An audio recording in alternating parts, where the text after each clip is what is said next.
Good morning. I don't know when you're watching this, but it's morning for me. I just am leaving Starbucks. I was working a little bit, and now I'm headed to my doctor's appointment. I am going to see Dr. Brazil, who is a plastic surgeon where I live. As many of you guys know, on my Instagram last week, I announced that I am having a breast lift and small reduction. I'm very excited about it. I was really nervous about announcing it on Instagram because I think there's just like a stigma around plastic surgery, and I was really afraid of that. I was gonna get a lot of judgment, but honestly, I got so many nice and kind comments from women, all from women. I did have like 2 rude comments. They were both from men. What a surprise. But all of the women were so nice. They left like the sweetest comments, and I just really appreciated that because I was really nervous about talking about it. But a lot of you guys commented and said it's something that you've been thinking about and you wanted me to share my entire journey with it, and so I decided to share my journey on YouTube. Hopefully it's informative to you guys. I am very nervous. I'm about to head to my post-op. It's 2 weeks into my surgery, and I just figured that this video, I would tell you guys a little bit about why I am getting it done, take you along the post-op with me as much as I can. I don't really know if I'm allowed to film back there, and give you all the facts that they tell me. And then my next video that I do about this will probably be like the surgery and recovery, but I am very anxious. I have only had 1 surgery, well, 2 surgeries in my life. Number 1, I had my wisdom teeth out when I was, I want to say like 19 or 20. And then number 2, I had my tonsils out when I graduated college. And you would think like, oh, tonsils out, no big deal. But there's this thing that can go wrong with tonsil surgeries, and it happens to 1% of patients. And it happened to me. And I ended up having a really terrible recovery. Ended up having to have 3 more surgeries. And at the end of it, I was put on bed rest for 2 weeks. And you know, it was, I think back at that time, I think about how scary it was and all the surgeries and how frustrating it was. But if all of that hadn't happened, and if I hadn't been on that bed rest for 2 weeks, my life would have looked so different. And that's a really insane thing to say, but because I was on bed rest, I just graduated college, I was like, I need to look for a job. So I got on Craigslist. Mind you, this is 2011. Craigslist is where you looked for a job. And I saw an ad to be on a TV show for CMT, Country Music Television. And I was like, I'll apply. Like, what are the chances? And I ended up getting picked for it. So then I like went into TV show and made a lot of friends and like had a really crazy life experience. So everything happens for a reason. I know that. But I'm still nervous about my surgery. But all right, I'm gonna head to his office and let's go. It's the Thursday before my surgery.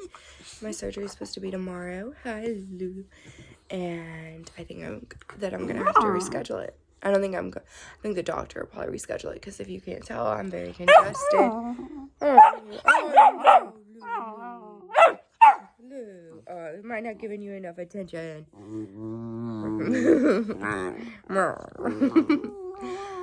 So I'm really sad about it. I had this planned and scheduled out and everything worked out. And now I'm kind of freaking out because I'm gonna have to find childcare all over again and figure this all out. But I'm gonna call them and tell them my symptoms and just, I guess, go from there. It is about 2 hours later. I've been sitting on the same spot on the couch trying to get work done because I did get a hold of the doctor and they said I could still have my surgery tomorrow, even with the cold, as long as I don't have a fever. And I've had this cold for like a week. I haven't had a fever a single time. So that makes me happy. I'm excited. And, so I got a little bit of work done, trying to get everything in order before surgery tomorrow. And part of that is cleaning up new puppy messes. So, yay. Okay, so it's Friday, and it's a couple hours later, now that I know my surgery is gonna happen. So tonight, I volunteered, like always, to do something at my daughter's school. So I am going to her school, and for those of you guys who don't know, I should probably update you guys on this too. I'm like PTO vice president. I'm on the board of a charity at the school. Like, I am in the trenches. I mean, the teachers are really in the trenches. I'm just like offering moral support. At the school though, I volunteer there a lot. I'm doing stuff. So tonight is a skate night, and it is something I volunteer at, and I gotta take my kids to. I don't feel good. I got surgery at 5 a.m., but you know what? Let's go. That you guys could get ready with me, and I could tell you guys a little bit more about the whole breast lift reduction situation, why I'm doing it, why I chose the surgeon I did, all of that kind of stuff while I get ready. It's not why you guys got on here. I just went on the longest mom tangent. And if you're an ADD mom like me, then you know that that's just what happens. Mom life just consumes your head, consumes your brain. And so, like, even when you want to talk about other stuff, in the back of your mind, it's like, my kids, did they do this? Did they do this? Did I do this? What appointments do we got? And it's like never ending. But anyway, I'm kind of excited about my breast lift for that exact reason. Because I am going to be down and out. And I'm not a down and out kind of person, even after I had my kids. You go home and you take care of yourself and you take care of the kids. Like, you literally just went through, like, maybe one of the most traumatic, but special, but still traumatic on your body moments in your life. And they're like, all right, go home. See ya next day. Take care of yourself. And I ended up back in the hospital. And if you guys want to see more about that, that's like linked in a different video. But, yeah, so I was like, I have never really had surgery since I've had kids. Last thing I did was have my tonsils out when I was 22. And didn't have kids then, obviously. And my dad took care of me because I just graduated college. So now I'm pretty excited because Seth is going to have to take care of me. And my kids aren't going to be allowed to bother me. I mean, it kind of sounds like a vacation, right? I was thinking, like, oh, like, my doctor said I need to be on bed rest. And it says in the instructions, like, don't clean your house. Don't force yourself to do. It said, please relax. And yeah, I have to be forced to relax. But I'm very excited because I don't ever do this. Like, I don't ever just sit and watch TV for hours and, like, just drink coffee. Like, if I'm watching TV, it's usually folding laundry or editing photos or doing something else at the same time. And this is just going to be, like, just chilling. So I'm a little excited. Okay. And it's not like I can be taking social media pictures and stuff because I'm, like, out of it and not cute. And no one's going to want to see that. So anyway, I'm excited. It's like a little vacation for me. Okay. Number one question. I addressed this on Instagram, but why do I want a breast lift and a reduction? So before I had kids, I was about like 115, 120 pounds. It would go back and forth. I think actually when I got pregnant with Adley, I was like 130, which is like on the heavier side, but I was also working at a job where I was like always in bars and restaurants. So I was always eating and drinking. I was like a solid C cup before I had my daughter. And then after I had her, I went to like a double D cup. And then after I had my son, I was like a triple D cup. And I got sized by bra people, and they were like, some people were like, oh, you're like a G cup, but like band wise, like if we're doing this the right way. And I'm like, no. And so I lost weight, and I even got back down to 140 pounds. That's not where I'm at now, but my boob size never changed. It stayed big, and I thought, and after I breastfed and all of that, I thought, well, they'll go back down, and they never did. The size didn't go down. They went down, but the size didn't. Gravity was like, well, let me see those puppies, and just started pulling them down. And yeah, so I had huge boobs all of a sudden that didn't feel like they belonged on my body, and they were also started to gravity, and like they're big, like they just started to droop, and like I didn't like, they weren't as perky as they used to be. I felt like they kind of looked like older lady boobs. Not that there's anything wrong with it, right? But we're like brainwashed by media, and we're told all the time, like, this is what's wrong with your body. This is what's wrong with your body as a woman. And I'm a body positive influencer, right? So it's kind of hard to be like, oh man, I'm really struggling with this aspect of my body. But I am. And I just was like, I need surgery. I want to have this lift. And I've thought about it for years. And told my husband I've wanted it forever, but we just weren't in a financial place to do it until recently, because plastic surgery is expensive and insurance does not cover it. Even though I feel like for a breast lift they should, because I also get massive neck and shoulder pain, and I get really bad jaw pain. And I went to see like a sports massage person to like work on all of this tension, and she was like, I guarantee after your lift and reduction, you are going to feel so much better, because anytime something's pulling you forward, there's tension here, and it goes up, and it even makes you like clench your jaw. So it was like hurting my TMJ too. So many like negative like effects, like on my back pain, my posture, my neck pain, my jaw, all of that. So that was all a part of it too. And then I just felt really not like super comfortable in swimsuits and stuff like that anymore. And I don't, even tops that like other girls, I would see other girls wear, I would put it on and immediately feel like everyone was staring at me because my boobs were so big and they were just there. And you can read through my comments, honestly, on TikTok, on Instagram, on YouTube, and you'll see that men constantly over-sexualize me for my chest. And it started to feel like I had no control over the narrative around my body anymore. And I was being like over-sexualized in a way that I wasn't ever saying I wanted to be. I don't know if that makes sense. Like, I think it's fine for a woman to own her sexuality and like say, hey, I want you to sexualize me now, right? Like, this is a sexy picture, I want you to. But I feel like no matter what I was doing, I was being sexualized. And like, I went out for my friend's birthday the other night, for instance, and a girl came up to me, and it wasn't like sexually. She was just like, I want you to know, you have like an amazing rack. I was like, okay, thanks. You know, people are drunk, they say stuff, but that's a pretty normal occurrence. Mostly it's from dudes though. People always say something, or they'll talk to me like this, and I'm just kind of over it. It's funny because as a kid, I like wanted big boobs so bad, and now I'm like, get them out of here.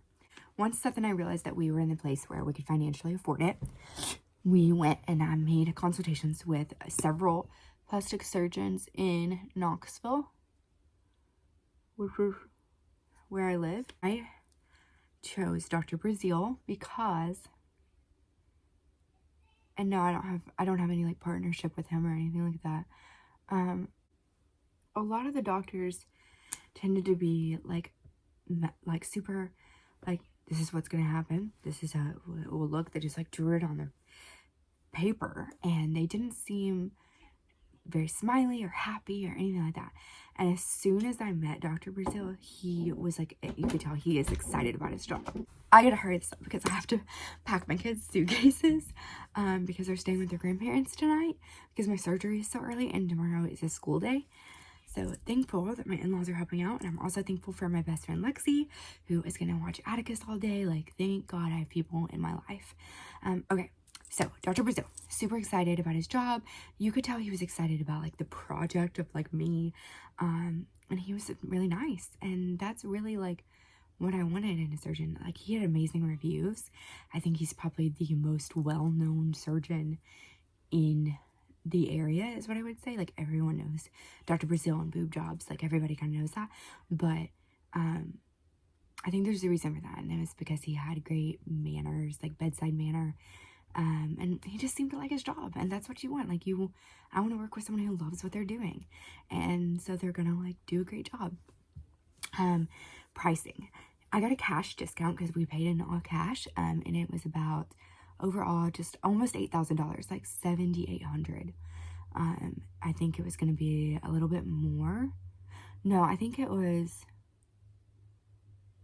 like $7,500, and I think it was gonna be, I don't know, it was somewhere around there. Okay, we got like a little bit of a discount because we paid in cash instead of like putting it on credit, etc. I'm gonna show you guys like some before and befores of like why I want this. So like what I look like in a shirt without a bra, what I look like in my bikini, and then I'll post like afters after my surgery. I had also said this on my thing, is that body positivity for me isn't just about like being like, oh, I love my body, because we don't always love our body. It's about knowing, and I don't even know if you'd really call this body positivity, body neutrality, whatever it is, I think a healthy relationship with you and your body is knowing that your worth as a human being, like as a person, lies outside of your appearance, outside of your body, outside of how you look. And knowing that you have so much more to offer the world and offer everyone else than how you look in your body. And that's something that took me a long time to get used to, because it's drilled down our throats as women in every magazine, on TV, everything, that like, this is what we have to offer. This is what's most important about us. And especially like growing up and then like being attractive in college and in my 20s and stuff like that, really, people were really like, you're beautiful. And I put a lot of weight in that as my worth. And it took me a long time to realize that that's not my worth, and I am so much more than that. And it's okay if I like don't look great all the time and all of that. But this is an insecurity I do have about my body. It is something I'm very uncomfortable with. I don't feel like myself. I don't know how to explain that, but it's like I just don't feel like I'm in my own body. And so I'm making this decision to feel more comfortable, to look better. Yeah, like definitely.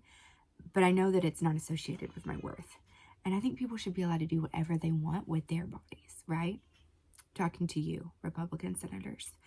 But seriously, if someone wants to do plastic surgery and that's going to help them feel a little bit more confident, feel a little bit happier, like, oh, I like my appearance now, like, good for them. Like, I am all for it. I get Botox, all of that stuff. Yes, I'm not buying into like the media and, you know, corporate America trying to sell us on women needing to stay beautiful, so we buy like all these beauty products and anti-aging things and stuff like that. Yes, like 100%. I am part of brainwashed. Yeah. I can't pretend that I just erased all of that in, I don't know, like 5 years, the 6 years I've been working on my self-esteem and working on being body positive. There's a lot more. Your relationship with yourself and your self-confidence, it takes a lot. And it's a up and down kind of relationship. And I don't know. I just don't feel like this is so much to do with my confidence as it is like being comfortable. And if it is to do with my confidence, well, like, okay, cool. Like maybe I'll feel confident. But like at the end of the day, what I'm most confident about myself is in who I am. And if you're like, well, who are you? The way I define that, and this is like turning out to be so much deeper than I thought. The way I define like who you are is like the people you care about, your actions, the way you treat others, the causes and issues that are important to you, and what you do about those as them being important to you. What you like to do, your hobbies, all of that kind of stuff. All of that makes up who a person is. And it really has nothing to do with this. Sometimes it feels like because I have big boobs that a lot of people, men especially, approach me and see that about me, and that's what they associate with me, and that's all they care about. And I'm married, and so like it doesn't really matter, but like I don't know, it's just like this whole complicated thing that it's hard to get into and explain, but I'm kind of over being like over sexualized all the time. So I'm getting them made just a little bit smaller, not a whole lot, but I'd like them to be back where they used to be and lifted. And I'm very, very excited. I cannot wait. I feel like it's going to be so much more comfortable. I'm very nervous about the recovery. I am nervous about the surgery. But I'm sure it's all going to go great. And I'll take you guys along for the ride with that as well. I'm going to try and film like some going into the hospital and recovering and stuff like that. And then of course I'll show you like the afters. Okay, so I just dropped my kids off at with their grandparents, and I got in my car and I was like hugging them bye, and then I got really scared about my surgery, and I just immediately started crying. Like, not in front of them, I like told them bye and hugged them, and I got in my car and just started crying because I got really nervous. I know it's a routine surgery, it's just a little scary, you know? And like just going under the knife, I don't know. I've never had an elective surgery before either, so never had cosmetic surgery, so we'll see how this goes. But I went on TikTok, and what I did is I searched Breastlift before and after, because you know, TikTok doesn't let you write the word breast. I searched that best lift before and after, and I saw all these women, and I saw how much happier they were, like, with the reduction and with the lift, and I just was like, okay, that's exactly what I want. And these women go through it all the time, and like I can see the relief on their faces when they're trying on clothes. So one, if you're one of the women that share videos like that on TikTok, like, thank you. See, I'm about to cry. But, like, seriously, it calmed me down so much. It made me feel, like, so much better. Like, it was so routine, and it reminded me of, like, why I'm doing this and the relief I'm gonna feel. But I am nervous a little bit. I'm feeling a little bit better. I'm still, like, stuffed up here, but I don't feel, like, as sick as I did. So, okay, here is a shirt that I would love to wear out. But with my boobs the way they are currently, I would not feel very comfortable or confident. And they're like also just huge. I usually wear this one with like boob tape to hold them up. But yeah, this is what it looks like pre-surgery. Okay, this is just me in like a crop top tank top I have, and like no bra. This is pre-surgery. You can see I just kind of like feel like they're like flattened out too, and then just like lay down. So okay, so here's me just kind of in like a regular v-neck. This is with no bra, obviously. You can see this is a dress that I got for events, and I would honestly love to wear this, like be able to wear this without a bra, but I would not feel comfortable doing that at all now. Just with this size and how they hang. Like I just, yeah. Ooh. Okay, and this is a bikini top. Honestly, it's keeping them up, like they were trying to fall out the bottom, and I didn't want to get like banned from YouTube, but yeah, I've made a complete mess in my room trying to get ready to find clothes to film for this. But one of the things that I've asked him to fix is this little thing right there, like just like that when your boobs sag, it kind of causes that too as well. So yeah, I just don't like this part.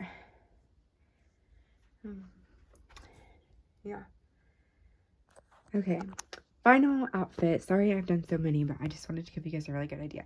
I also feel like my look at my clothes, total disaster.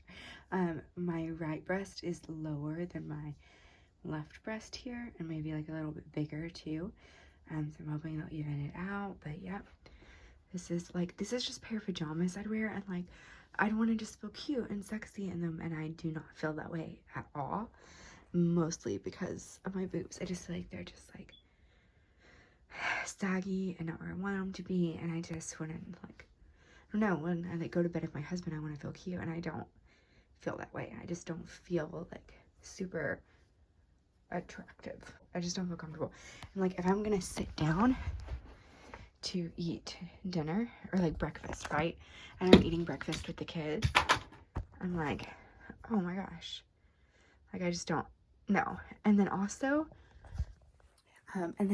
like I feel like when you have bigger breast, bigger chest area, and they're like saggy too, that you feel like if my in-laws are like, oh hey, we're stopping by real quick, I'm like, I gotta put on a bra right now.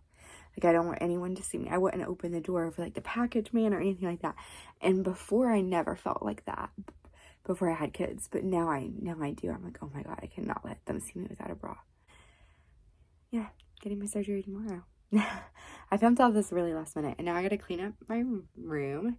I was looking for clothes, and so I'm gonna do that, get everything in order, and then the next time I'll see you guys, we'll be going to surgery. So thanks for watching part 1.